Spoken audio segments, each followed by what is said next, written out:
Where should you be putting your money in real estate in today's market? In this video, I'm going to walk you through my 5 favorite investment in today's market so you know where you should be putting your money, what you should be buying for maximum cash flow and maximum wealth. Let's go.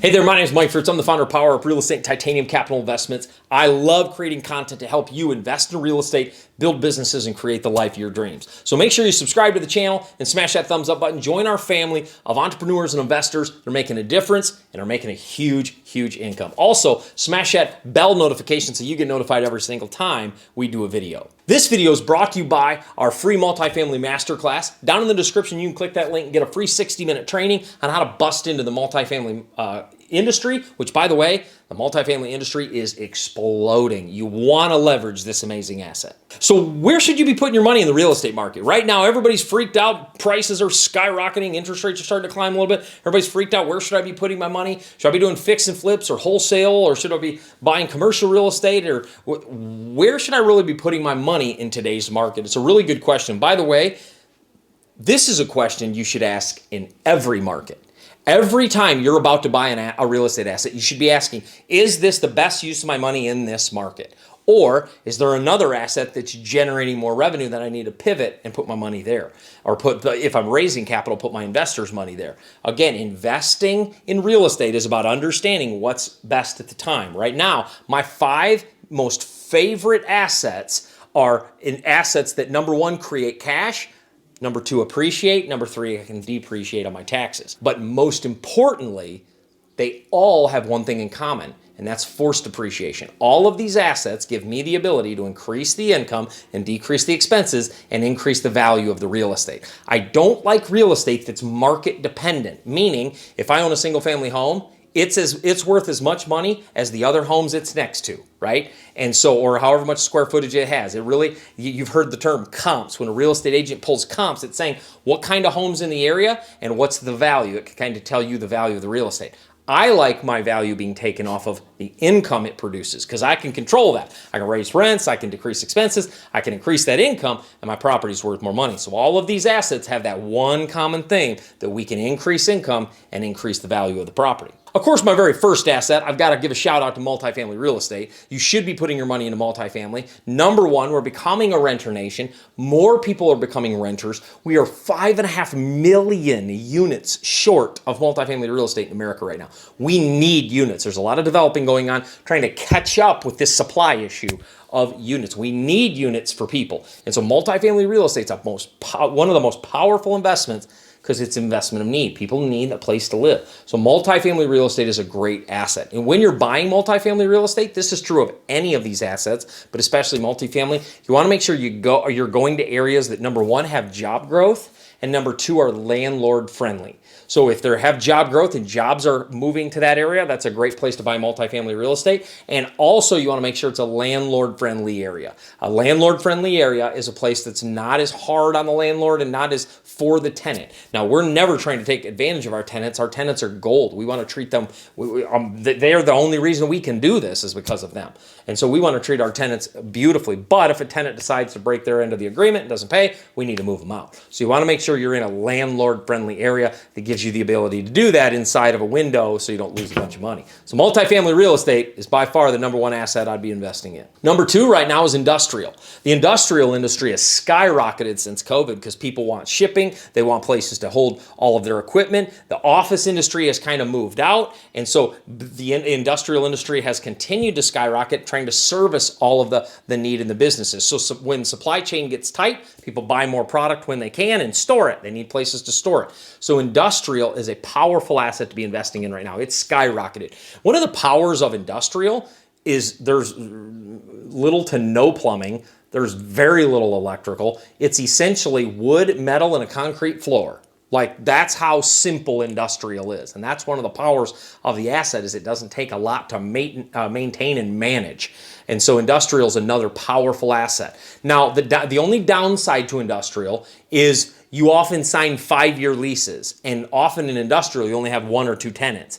So with multifamily, you have 30 units or 50 units or 100 units or 12 units, whatever it is. You can raise the rents of each individual unit. We only have 1 tenant in an industrial building, and they sign a 5-year lease, you can't increase that income for 5 years. And so that's the downside to industrial, but it's still a powerful investment to put your money in, because you're going to make more cash flow on industrial than you do multifamily, but industrial is not going to appreciate as much because you can't raise those rents as often. So just understand the ins and outs, but industrial, yet another powerful asset to be placing you or your investors' money in. Number 3 is storage units. Storage units, again, as every single time as we continue to become a renter nation, more people move out of their homes. Some people maybe sadly even lose their homes. They need places to store things when they're in apartments. And so because of the need for multifamily units, people still have a lot of stuff, even if they don't have a big space. And so storage units have skyrocketed. So right now, storage units are a really powerful asset. And storage units, like industrial, don't have a lot. They don't have any plumbing. They have a very little electrical, and it's trusses and a concrete floor. It's wood, some outside, a concrete floor, a few garage doors, and that's all. There's no toilets and stoves and appliances. There's none of that in storage units. So it's very little maintenance on that side. And they've even created electric check-ins where people can come in, swipe their credit card, and get a key out of a kiosk, so you don't even have to really have a manager manage the check-in or checkout process.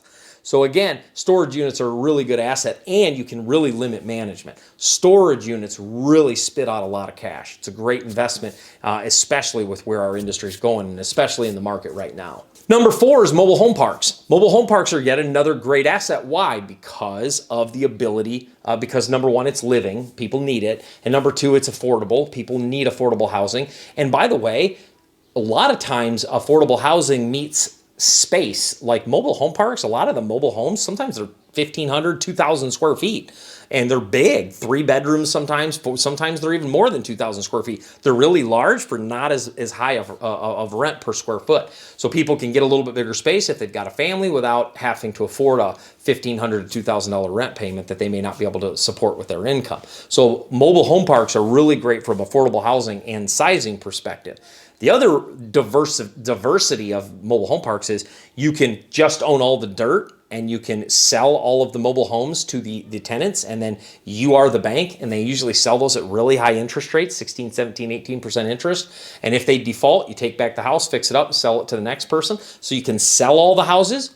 Number 2, it can be a complete rental place where you rent them all. So you own all the houses and you rent them back to the tenants, or it can be a mixture thereof. But the one thing that's cool is whether you own them or rent them, you get pad rent. So if you're renting it to the tenant, that's baked into the rent. If you sell it to them, you're still making money on the dirt that it's sitting on.